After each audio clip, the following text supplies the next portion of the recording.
आज हम लोग हिमटेक्स के तीसरे दिन में सबसे पुराने इंडस्ट्री STPL उसमें हम सौरभ पटेल जी से मिल रहे हैं और उनके बारे में जानेंगे और कंपनी के बारे में जानेंगे, उनके जर्नी के बारे में जानेंगे। तो सबसे पहले मैं वेलकम करता हूँ सौरभ पटेल जी को। सर, आपका स्वागत है sir. Thank you so much sir. Magazine आपका स्वागत करता है। तो सर, हम जानना चाहते हैं कि आपकी कंपनी कैसे शुरू हुई, कब शुरू हुई सर, जो बेसिकली जो है हमारी कंपनी सूरत बेस्ड है एंड कंपनी का नाम है STPL यानी Shahjahan technologies private limited.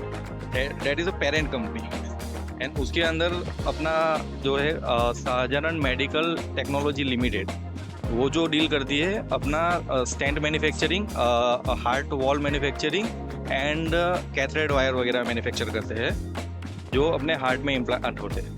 Recently हमने तेलंगाना में अपना ये SMT का प्लांट डाला है 50 एकर्स में। एंड जो STPL कंपनी जो पेरेंट कंपनी जो वो डील करती है अपना डायमंड, तो उनका जो मेन काम है कोर वर्क है डायमंड सोइंग मशीन्स बनाते हैं। जो डायमंड प्रोसेसिंग के लिए जितनी भी मशीन्स है तो इंडिया में इंट्रोड्यूस STPL ने किया है।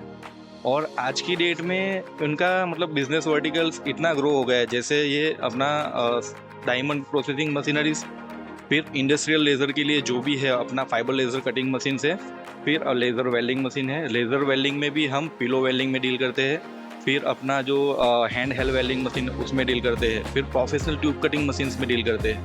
उसके अलावा हमारे पास अपना ये laser engraving machines and robotics weldings वगैरह है सारा।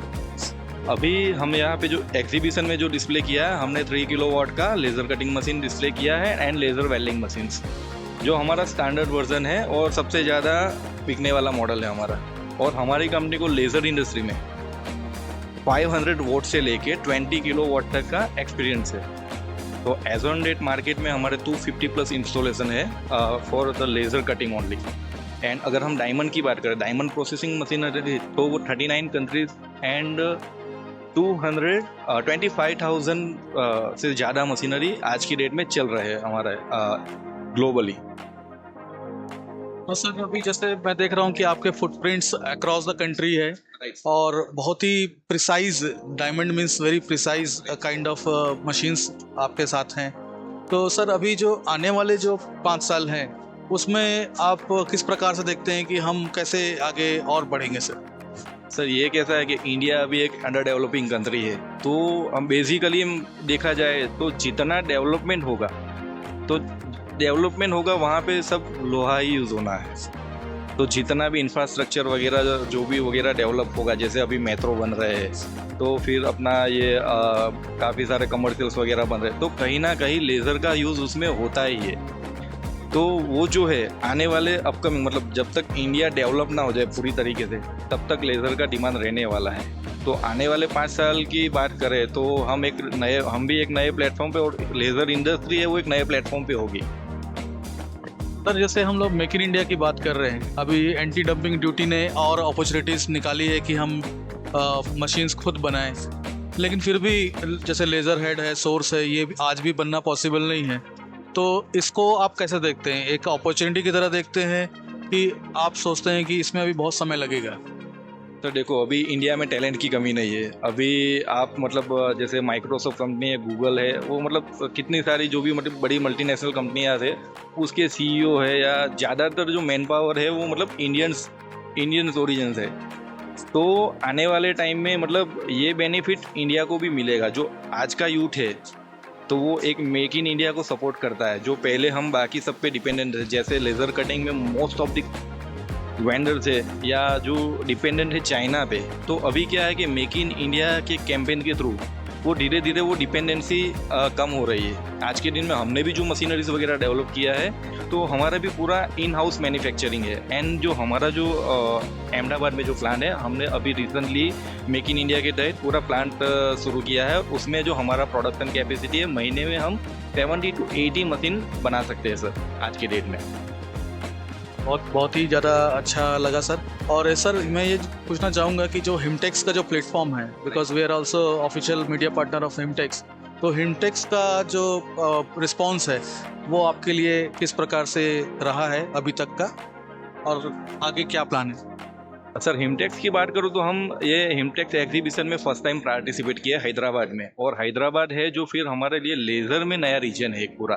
अभी तक हमने जो फोकस किया था वो नॉर्थ का agriculture industry, railway coach component जो बनाते हैं वो इंडस्ट्री, फर्नीचर इंडस्ट्री, फिर एरोस्पेस में जो यूज़ होता है वो सारी इंडस्ट्री हम टारगेट कर रहे थे। अभी क्या हो रहा है कि हैदराबाद में भी काफ़ी सारी अपॉर्चुनिटी है, हमारी जो टीम ने जहाँ तक रिसर्च किया है तो उसके तहत ही हमने यहाँ पे ये एग्जीबिशन में पार्टिसिपेट किया है। और रिसेंटली मतलब अभी हमारा मैं 3 दिन से यहाँ पे अटेंड कर रहा हूँ, एग्जीबिशन विटनेस कर रहा हूँ। तो उसमें जो है कि फुटबॉल मुझे दिखा, एंड जो क्वालिटी इंक्वायरी रहती है पोटेंशियल क्लाइंट्स वगैरह, वो हमको काफ़ी अच्छा रिस्पॉन्स मिला है ये एग्जीबिशन से। सर अभी जो यूथ हैं जो अभी एम्प्लॉयमेंट खोजते हैं, उसमें जैसे आपकी कंपनी या लेज़र इंडस्ट्री किस तरीके से हेल्प कर सकती है सर, और यूथ के लिए आपका क्या मैसेज रहेगा सर?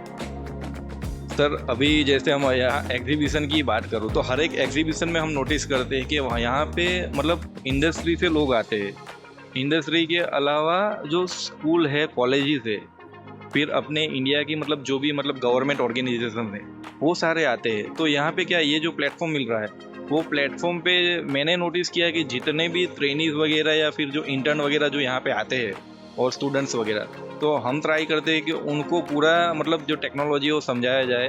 ज़्यादातर हमारी कंपनी ने जैसे अपने गवर्नमेंट इंस्टीट्यूट रहते हैं, जैसे अपना ITI है, तो वैसी जगह पे भी हमने मशीन सपोर्ट करने के लिए रखे हैं। तो जिसकी वजह से क्या है कि इंडस्ट्री में लेज़र अगर है तो लेज़र कटिंग क्या है, तो वो वहाँ से ही ट्रेनिंग लेके वहाँ से ही आपके जो ऑपरेटर्स बोलते हैं वो वहाँ से ही ट्रेनिंग लेके बाहर आ सकते हैं। जैसे आज की डेट में ITI में आप देखोगे तो ऑटोमोबाइल्स का ट्रेनिंग दिया जाता है, इंजीनियरिंग का ट्रेनिंग दिया जाता है। तो ये एक फील्ड भी आने वाले टाइम में अगर सब मिलके आगे बढ़े तो ये फील्ड भी धीरे धीरे आपको ऑपरेटर्स वगैरह वहीं से मिलेंगे, तो वहाँ से पूरा ये कर सकते हो। और जो नए कोई जैसे कोई नया बिजनेस शुरू करना चाहते हैं, तो जो भी नया बिजनेस शुरू करना चाहते हैं उनको भी एक अच्छी अपॉर्चुनिटी मिलती है, क्योंकि पहले जो लेज़र के जो प्राइस थे वो करोड़ों में थे, आज की डेट में जो प्राइस आके लाखों में आ गए।